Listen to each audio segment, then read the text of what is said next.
Shalom Bapak Ibu yang terkasih, saya akan mengajak kita untuk merenungkan bagaimana pikiran dan perasaan dalam Kristus. Bagaimana kita membangun rohani kita sampai kita menjadi serupa dengan gambar Kristus.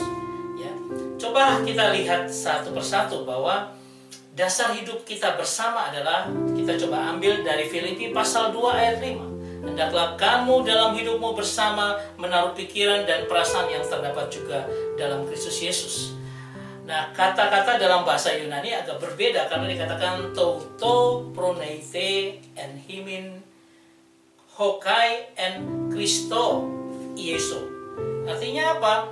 Katakan hendaklah kamu apa? Hendaklah kamu proneite. Jadi ada satu kata proneite di dalam kamu, di dalam hatimu, ya. Sebagaimana juga dalam Kristus, ya.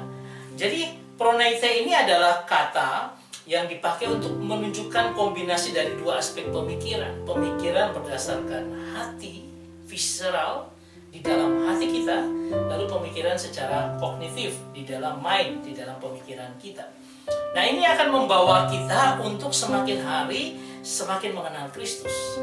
Bawa pikiran dan perasaan Kristus dalam kehidupan kita. Kita akan belajar bagaimana mengenal Kristus. Nah, ini akan keluar dalam kehidupan lahiriah kita, ya.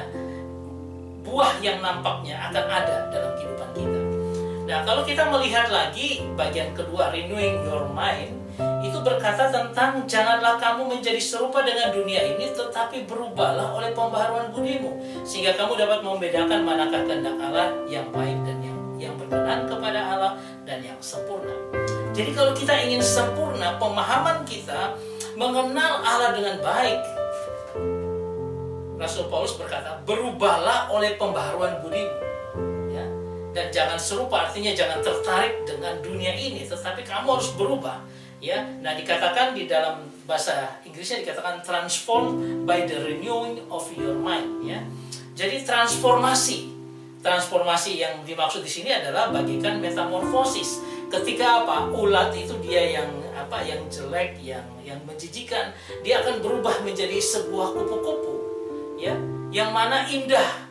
Jadi ini suatu proses dalam kehidupan kita untuk apa? Renewing, untuk apa? Untuk otak kita, pikiran kita ini dibangun, mendapatkan asupan yang baru setiap hari, sehingga apa? Itu bertumbuh, berkembang, ya, selalu diperbaharui. Nah, kata renewing ini artinya pakai kata anakainosis. Dari kata kainos itu baru, sama sekali baru, karena dia apa? Make fresh, sangat segar, baru sekali. Dan disebut dengan a new development, sesuatu yang terus berkembang, update, ya, sesuai dengan apa yang kita pelajari. Nah, itulah perkembangan dari pembaharuan budi, pembaharuan pikiran kita, pembaharuan paradigma berpikir kita. Nah, kita lihat lagi ada bagian yang lain pada bagian ketiga ini. Saya mau katakan tentang learn it by heart, ya, dimana bukan hanya secara kognitif, tapi di dalam Amsal dikatakan, Amsal 4 ayat 20 sampai 21, hai anakku, perhatikanlah perkataanku, arahkanlah telingamu kepada ucapanku, janganlah semuanya itu menjauh dari matamu. Dikatakan simpanlah itu di balik lubuk hatimu. Kata simpan ini bukan hanya sekedar jadi box kemudian kita arsipkan, tapi sebenarnya kata simpan ini lebih tepat dikatakan dengan learn it by heart. Saya belajar dengan hati, saya taruh di dalam hati saya, kemudian saya merubah juga hati saya sedemikian. Untuk apa? Untuk semakin mengenal akan Tuhan Allah kita. Learn it by heart. Nah, kalau kita melihat bagaimana hatimu memegang perkataanku di dalam Amsal pasal 4 ayat 4, biarlah hatimu memegang perkataanku, pada petunjuk-petunjukku maka engkau akan hidup. Kita akan bisa hidup benar di hadapan Tuhan ketika hati kita juga kita bawa di hadapan Tuhan. Hati kita berdegup sesuai dengan degupan hati Tuhan. Kita semakin hari mengerti degupan hati Tuhan. Nah, saya mau menggambarkan ini dalam bagian yang selanjutnya, to know by experience. Kenapa demikian? Karena kalau kita baca dalam Filipi 3 ayat 10 dikatakan, yang kukehendaki ialah mengenal dia dan kuasa kebangkitannya dan persekutuan dalam penderitaannya, di mana aku menjadi serupa dengan dia. Kan kita akhirnya makin serupa dengan Kristus. Kata mengenal ini adalah kata ginosko, yaitu apa? To know by personal experience. Ketika kita bicara to know, berarti saya secara pola pikir saya mengerti, mengenal, ya, dimana itulah renewing your mind, pembaharuan budi. Saya selalu mengenal dia terus menerus. Tetapi oleh karena apa? Karena personal experience. Saya berjalan dengan Tuhan, lalu saya mengenal dia. Oh iya, dia ini begini, Tuhan ini begini dalam kehidupan saya. Jadi hati ini harus dilibatkan, learn it by heart, dimana saya belajar, hati saya menjadi tunduk kepada Tuhan dan mengerti bagaimana dalamnya dan luar biasanya Tuhan itu. Semua ini ya, kalau kita kenal di dalam bahasa Ibraninya disebut dengan yada dalam perjanjian lama. Artinya apa? Ada close relationship, hubungan yang begitu dekat seperti hubungan suami istri yang saling mengenal begitu dalamnya. Semua adalah dari mana? Dari ginosko. Karena apa? To know by personal experience. Saya bergaul akrab dengan Tuhan dan saya makin hari makin mengenalnya dari hati saya maupun dari pikiran saya yang terus bertumbuh. Nah, saya mengalami sesuatu yang luar biasa sekitar tadi malam pukul 2 ya, untuk melihat ini, taste and see. Ketika apa? Atap rumah kami ambrol karena ada kucing yang berlarian di situ dan akhirnya menjatuhkan atap rumah kami yang memang plafonnya sudah agak rusak. Nah, pagi harinya saya menelpon 3 orang tukang untuk bisa mendapatkan mereka bisa mengerjakan kami secepatnya. Masa bolong-bolongan seperti itu? Dan mereka berkata kami baru bisa kerja 2 minggu lagi. Ada yang seminggu, ada yang 2 minggu. Dan saya berkata, Tuhan, Engkau berikan saya pergumulan seperti ini. Bagaimana saya menangani? Saya tetap berdoa dan menyerahkan kepada Tuhan. Ketika saya pergi akan berangkat dari rumah, saya mau keluar, saya melihat ada orang yang sedang memperbaiki rumah. Dan saya masuk ke situ, saya tanya tukangnya dan saya minta, kamu selesai, Pak Tukang, Anda selesai jam berapa? Bisa nggak mengerjakan plafon rumah saya? Dan dia katakan bisa, jam 4 saya bisa selesai dan saya akan mengerjakannya. Dan akhirnya tukang dan pembantu tukang mengerjakannya, merapikan supaya kucing tidak masuk lagi dan sebagainya. Dan akhirnya sudah rapi seperti ini. Saudara yang terkasih, saya sedang menikmati, mencicipi betapa baiknya Tuhan. Dengan cara apa? Saya mencicipi dan saya mengerti, saya melihat bagaimana baiknya itu Tuhan. Saudara yang terkasih, ini pengalaman saya yang baru tadi malam saya dapatkan.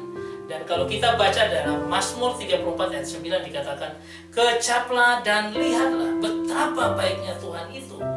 Berbahagialah orang yang berlindung padanya. Kalau dikatakan dalam King James berkata, oh taste and see that the Lord is good. Ya, bagaimana taste, kita merasakan, learn it by heart. Ketika saya masukkan dalam hati saya tahu Tuhan akan menolong saya melewati hal tersebut. Saya percaya dan akhirnya saya melihat bagaimana saya membaharui pikiran saya lagi. Oh, Tuhan itu baik, Dia dekat dengan saya. Ketika ada pergumulan, Dia akan datang dan menopang saya. Apapun pergumulan itu, Dia sanggup untuk memberikan kelegaan kepada kami. Dan semua bisa saya rasakan seperti itu. Dan pada Efesus pasal 3 ayat 18 dikatakan, aku berdoa supaya kamu bersama-sama dengan segala orang kudus dapat memahami betapa lebarnya dan panjangnya dan tingginya dan dalamnya kasih Kristus. Kita akan terus-menerus diperbaharui untuk memahami Tuhan, Engkau seperti apa, kasih-Mu begitu dalamnya seperti apa. Mungkin kalau hanya atap plafon itu jatuh mungkin enggak, tapi ketika kita mengalami pergumulan yang lebih berat lagi, kita akan melihat betapa luar biasanya kasih Tuhan. Memahami ini dapat berupa adalah memahami secara hati. Ketika apa? Kita mencicipi pergumulan dengan Tuhan. Dan akhirnya hati kita mulai belajar mengenal Tuhan itu dari lubuk hati yang paling dalam.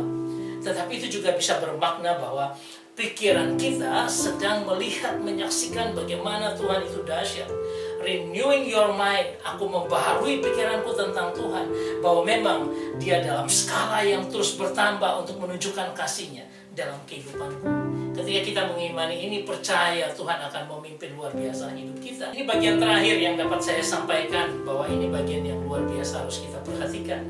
Aku tidak mengenal engkau. Kalau kita baca dari Matius pasal 7 ayat 23, dikatakan, pada waktu itulah aku akan berterus terang kepada mereka dan berkata, aku tidak pernah mengenal kamu, hanyalah daripadaku kamu sekalian pembuat kejahatan. Saudara, di sini dikatakan ketika Tuhan Yesus datang kedua kali, banyak orang yang berkata, oh Tuhan, ini aku. Tapi Tuhan bilang, aku tidak kenal kamu. Loh, kok Tuhan tidak kenal kami? Kami yang bernubuat, kami yang melakukan mujizat di dalam namamu. Tapi Tuhan bilang, aku tidak mengenal kamu. Artinya apa? Kata mengenal dari kata ginosko yang sudah kita baca tadi. To know by personal relationship. Aku mengenal dia karena aku berhubungan secara dekat, personal dengan Tuhan.